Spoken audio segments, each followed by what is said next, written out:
Matt, you're safe now, buddy. Everything's safe now. What are you doing? I'm your bodyguard. No, you're not. What? I heard. Can we just do the thing? No, Matt. There's a lot of people that I heard in high school that want to kick your butt, all right? I'm here to protect you from all those people. I don't need your protection. No, there's a girl named Stacy. Nope. She's about 5'4". She looked tough. I think she's not a real person. Well, what about that He's girl making named? this up as he goes along. No, I'm not. Yes, What he about is. Kayla? She's 5'1". I've never met anyone named either one of those names. No, that is the truth. I saw her. She was working out. She looked tough. I don't want you to get hurt. Well, what about you? Because you're a bleeder. You know, you teach I don't little want kids, you bleeding don't all you? over the place. Remember last time when you bled all over the place? I'm just done. I'm That done. just was horrible. That was not a good night. No, now you're sitting. Oh, you want to sit? Oh, I thought you were my bodyguard. Oh, don't you shouldn't be. Everything's safe now.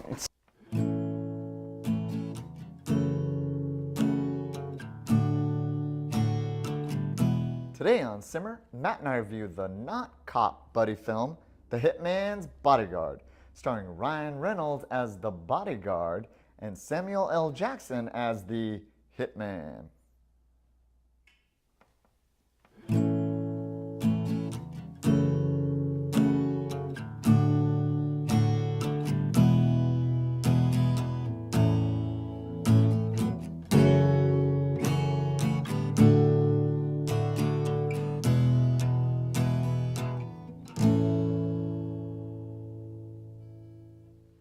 The Hitman's Bodyguard is a different take on the cop buddy genre. This duo doesn't enforce the law, they break it. Reynolds plays a high-profile bodyguard whose career was ruined when he failed to protect a client from a deadly assassin, Samuel L. Jackson. Years later, Reynolds is given a junk assignment to protect a witness who plans to testify against an evil dictator, played by Gary Oldman. The witness happens to be Reynolds' favorite assassin, Samuel L. Jackson. Together, this bombastic duo must make it to court in time for Jackson to testify. And the clock is definitely ticking as they hustle to the courthouse, trying to stay alive before the dictator's henchmen kill them or they kill each other. The action was relentless and plenty of shots were fired. But this hitman missed the target. In a buddy film that proves to be too formulaic, The Hitman's Bodyguard is dead on arrival. We'll discuss it all when Matt and I debate the film. Okay, Matt, let's talk about Hitman's Bodyguard. First off, I will say this. Samuel L. Jackson, he's a 68-year-old man, looks great. He don't look like he's 68, honestly. And also a little bit of trivia. Samuel L. Jackson, he has starred in movies that have grossed the most in cinematic history. Of all actors and actresses, he's grossed the most amount of money. So I'm starting off with the positives here, all right? Because although I thought Hitman's Bodyguard was a fun action film, I thought it was super formulaic. And even though they're both hitmen, they're not cops, I felt like it was the same kind of like cop duo gag they've been doing, So like you're Lethal thinking Weapon. like a ride-along kind of? Sure, yeah, like ride along, right? Formula. Okay. So it wasn't original at all. So I just couldn't get behind it. I can't speak Didn't for like like Lethal Weapon, but ride-along in comparison, I thought this one was much better. Why? I've seen a lot of those cop movies because ride-along, I thought it was like funny and you get like a chuckle out of it. This movie had like a deep, genuine laugh. Like that's what it produced. I was laughing almost throughout the whole movie. I thought it was hilarious. And not only is it hilarious, it's got a ton of action. Lots of hand-to-hand combat, cool car chase scenes, also guns, right? Yeah. Shooting scenes, everything. It's got like comedy and action, and of course, as a teenager, you know, those are two favorite things. I get you there, but I mean, it's the same movie that you've seen over. It wasn't original, so it was funny, but How's it not an original? it wasn't original because it's like Is there an original movie?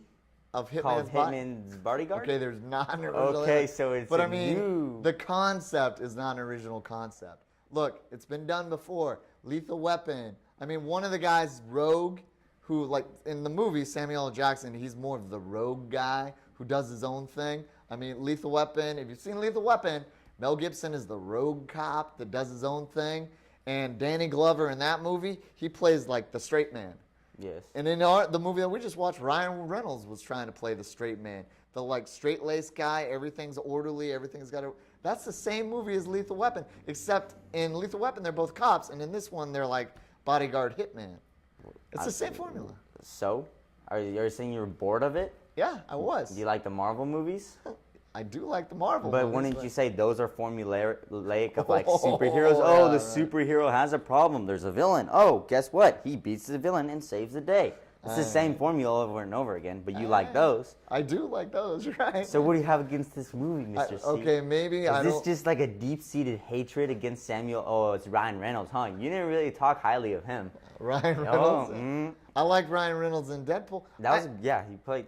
He played great in this movie and Deadpool. Deadpool, he was excellent. This one, he's great as well. Okay. He wasn't excellent. No, okay. Like, this Not as one good he as was Deadpool. excellent. Not as good as Deadpool. He Deadpool. was excellent, but in this one he was like. I was thinking of an adjective. Okay. Okay. I didn't want to use excellent again. How about lame? There's an adjective for you.